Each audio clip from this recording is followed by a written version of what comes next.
అందరికీ నమస్తే అండి. నిన్న పవన్ కళ్యాణ్ గారు మాట్లాడిన మాటలకే వైఎస్ఆర్సీపీ పార్టీ అఫీషియల్ పేజీలో ఒక ట్వీట్ వేశారు. దాంతో పాటు పవన్ కళ్యాణ్ గారు మాట్లాడిన వీడియో కూడా జోడించారు. ఒకసారి ఏం మాట్లాడో చెప్తుంటూ ఉంటాయి. వరకు పవన్ కళ్యాణ్ అంటే 3 పెళ్లిళ్ళు 2 విడాకులు. అతని దృష్టిలో 4 పెళ్లిళ్ళు అంటాడు. మన 4 పెళ్ళం ఎవరో తెలియదు, జగన్ ఏమో నాకు తెలియదు.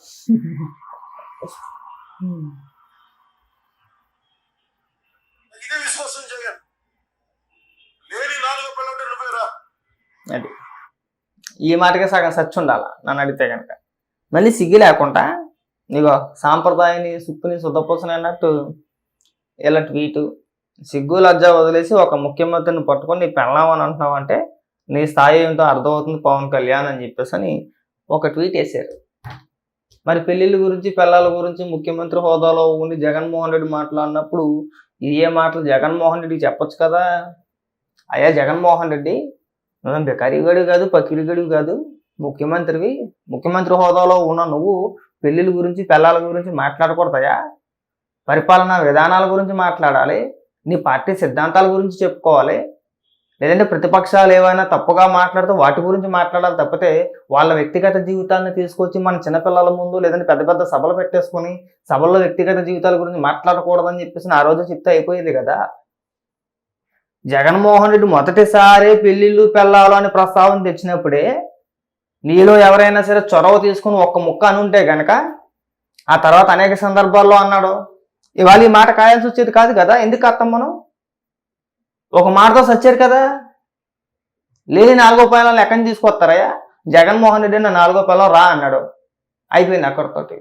అంటే మనం చేస్తే ఒప్పు, ఎదురోడు చేస్తేనేమో తప్పు అనే ధోరణి మనకు పని చేయదు. వాళ్ళు వస్తారు అందరూ కూడా, మా రోజా కానీ అంబటరాంబాబు కానీ కొడాలి నాని కానీ ముఖ్యమంత్రి అలా అనొచ్చా అంటే ముఖ్యమంత్రి ఏదైనా అనేచ్చా. ముఖ్యమంత్రి హోదాలో ఉన్న వ్యక్తులు ఏ విధంగా మాట్లాడి ఎంత బాధ్యతగా ఉండాలని తెలియదా మీకు. ఏ రోజైనా కానీ ముఖ్యమంత్రి హోదాలో ఉండి జగన్మోహన్ రెడ్డి అసలు ఆ పదవికి గౌరవం తగ్గట్టు ఏదైనా ఈ రోజైనా మాట్లాడా. ఏ రోజైనా కానీ అన్ని చిల్లర మాటలే కదా. అన్ని చిల్లర మాటలు, అంత లోపల మాటలు. వ్యక్తిగత జీవితాల గురించి మాట్లాడుకోవాలా. లేదంటే కనుక ఒక పెద్ద సభ పెట్టేసి ఆ జోగి రమేష్ గారు లాంటి వాళ్ళ చేత ఎవరి చేత పక్కనే ఉంటాడు, స్టేజీ మీదే ఉంటాడు. స్టేజీ మీదే కూర్చుంటాడు, అదేదో విగ్రహం లాగా కూర్చుని వాళ్ళ వ్యక్తిగత జీవితాలు ఇది పవన్ కళ్యాణ్ గారు, చంద్రబాబు నాయుడు గారి గురించి, లోకేష్ గారి గురించి అక్కడ వాళ్ళు బూతులు తిట్టేస్తా ఉంటారు, ఇక్కడ ముస్లింలను లగేస్తా ఉంటాడు. ఎందుకు నవ్వుతాడు మాకు అర్థం కాదు. అంటే జోగి రమేష్ తిడుతున్నాడని చెప్పి నవ్వుతున్నాడా, లేదంటే మనం భలే తిట్టిచ్చేస్తున్నాడని చెప్పి నవ్వుతున్నాడా మాకు అర్థం కాదు. పవన్ కళ్యాణ్ గారు కూడా ఇప్పుడు ఈ డైలాగ్ ఏదో మొదటిసారి పెళ్ళిళ్ళు పిల్లల ప్రస్తావన తెచ్చినప్పుడే వేసుంటే కనుక సిగ్గొచ్చేది, నిజంగా సిగ్గొచ్చేది.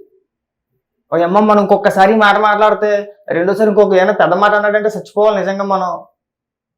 ఇప్పుడు ఇంకా నయమే, నువ్వేనా 4వ పిల్లవ అన్నాడు, ఇంకా అంతకుమించి అయినా పెద్ద మాట అన్నట్టు గుండాలు చచ్చిపోతావేమో నువ్వైతే కనుక. ఇంకా పవన్ కళ్యాణ్ గారు కాబట్టి నువ్వైతే కుటుంబాల జోలికి వెళ్ళిపోతావు, పవన్ కళ్యాణ్ గారు కుటుంబాల జోలికి వెళ్ళా. నువ్వు ఒకటివే మాట్లాడుతున్నావు కాబట్టి నీ గురించే మాట్లాడాడు ఆయన.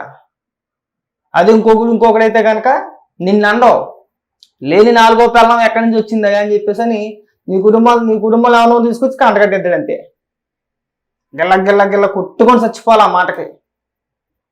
ఎక్కడైనా కానీ పెళ్ళిళ్ళు పిల్లల ప్రస్తావన మానేసి పరిపాలనా విధానాల గురించి, మీ పార్టీ సిద్ధాంతాల గురించి, మన అధికారంలో ఉండి ప్రజలకు పీకి పొడిచింది ఏమన్నా ఉంటే దాని గురించి వివరించే ప్రయత్నం చేయండి.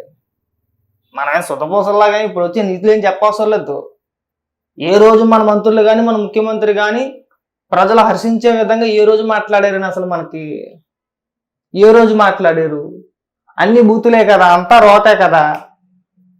పక్క రాష్ట్ర ముఖ్యమంత్రులు మంత్రులు చూసి సిగ్గు తెచ్చుకోండి, వాళ్ళు ఏ విధంగా మాట్లాడుతున్నారో ప్రతిపక్ష నాయకులను ఉద్దేశించి ఎక్కడ ఏ విధంగా మాట్లాడుతున్నారని చెప్పేసి అని. జగన్ రెడ్డి స్వభావం స్వయంగా రీసెంట్గా రాజీనామా చేసి పార్టీ నుంచి వెళ్ళిపోయిన ఎమ్మెల్యేలు ఎంపీలే చెప్తున్నారు.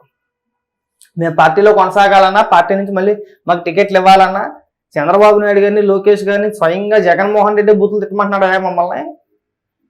జగన్మోహన్ రెడ్డి బుద్ధి అలాంటిది, మేము ఆ స్థాయికి దిగజారిపోలేము, మేము తిట్టలేము అలాగా. అలాంటి రాజకీయాలు మాకు అవసరం లేదు, నీ పార్టీలో ఉండాల్సిన అవసరం నాకు లేదని చెప్పేసి వాళ్ళు రాజీనామా చేసి వెళ్ళిపోతున్నారు కదా, స్వయంగా వాళ్ళే చెప్తున్నారు కదా. ఇక్కడ తిట్టిచ్చేది మన ముఖ్యమంత్రే, తిట్టేది ముఖ్యమంత్రే. ఇక్కడ ముఖ్యమంత్రి లేని సిగ్గు లజ్జ లాంటి పదాలు ఇక్కడ పవన్ కళ్యాణ్ గారికి ఆపాదించేసి ఇలా ఉందా అని చెప్పి అడుగుతుంటే మాకు నవ్వుతుంది. ముందు ఇదే మాటలు మనం జగన్మోహన్ రెడ్డిని అడిగి 4 గడ్డెట్టుంటే ఆ రోజునే ఇప్పుడు అలా మాట్లాడకూడదురా బాబు, మనం రాష్ట్రానికి ముఖ్యమంత్రి, మనం రోడ్డు మీద బెచ్చబెత్తుకునే వాళ్ళం కాదు కదా. మనం మాట్లాడితే వ్యక్తిగత జీవితాల గురించి మాట్లాడుకుంటే వెళ్ళిపోతే నీ కుటుంబంలోని నీ వ్యక్తిగత జీవితాల గురించి కూడా మాట్లాడుతూ ఉంటారు. ఇంకా ఇన్నాళ్ళు మాట్లాడలేదు, దానికి సంతోషించండి. ఇన్నాళ్ళు మాట్లాడుంటే కనుక ఎప్పుడో సద్దురు ఆ డైలాగ్ కొట్టుంటే కనుక. ఇవాళ వచ్చింది వీళ్ళకి, నాకు నవ్వు వచ్చింది నిజంగా ట్వీట్ చూడగానే. వీళ్ళకి నిప్పు తగిలితే గౌరవం, విలువలు, విశ్వసనీయత తొక్క తోటకూడని మాట్లాడతారా? అదే ముఖ్యమంత్రి సభ ఎట్టేసుకొని అమ్మఒడి కార్యక్రమాలకు దేనికో వెళ్ళి ఆ సభ ముందు జగన్మోహన్ రెడ్డి ముందు వేలాది మంది స్కూల్ పిల్లలను పెట్టుకొని పెళ్లిళ్ళ గురించి పిల్లల గురించి మాట్లాడిన వ్యక్తులు మీరు. ఎక్కడేం మాట్లాడాలో కూడా తెలియని వ్యక్తి జగన్మోహన్ రెడ్డి. వ్యక్తిగత దోషణ తప్పితే ఈ 5 ఏళ్లలో జగన్మోహన్ రెడ్డి ఏదైనా చేసి వచ్చింది ఏమైనా ఉందా? తన కింద అనుచరుల చేతో లేదంటే స్వయంగా తానేనో చక్కగా బూతులు తిట్టేసుకోవడమే కదా, పెళ్లిళ్ళు పెళ్ళాలని చెప్పి మాట్లాడడమే. లేదంటే లేని పదాలకి అర్థాలు, కొత్త అర్థాలు కనబట్టి సవట్టేసుకొని నీట్గా వేలాది మంది చూస్తుండగా వక్రీకరించి అర్థాలు చెప్పేస్తా ఉంటాడు. అంతకుమించి ఏమని చేసింది చెప్పండి. కాబట్టి ఏంటంటే ఇంక ఇలాంటి మాటలు మానేయండి. ఇంకా ఆ లెక్కేసుకుంటూ రోజా గురించి ప్రస్తావన తేవాలా. ఆవిడేం మాట్లాడిందో వినాలి ఒకసారి. మనం మాట్లాడితే నోట్లో ఐస్ క్రీమ్ పెట్టుకున్నారా, నన్ను ఎవడన్నా రేప్ చేయగలరా, ఇలాంటి పదాలు చంద్రబాబు నాయుడు గారిని ఉద్దేశించి లేదంటే పవన్ కళ్యాణ్ గారిని ఉద్దేశించి వ్యక్తిగతంగా దోషంలో ఆ కొడాలని లేదంటే ఆ జోగి రమేష్ అనే వ్యక్తి, ఇంకా ఇలా చెప్పుకుంటా పోతే కోకోలలు మొత్తం మనం చెప్పవసరం లేదు. ఇలాంటి వ్యక్తులందరినీ కూడా మనం పెంచి పోషిస్తే వాళ్ళు శుద్ధపూస మాటలు మాట్లాడుతుంటే మేము దీంతో నవ్వాలో మాకు అర్థం కావట్లా. ముందు వాళ్ళ నూరు అదుపులో పెట్టండి. కాకపోతే ఈ 5 ఏళ్లలో జగన్మోహన్ రెడ్డి ఏదైనా చేసి వచ్చింది ఏమైనా ఉందా?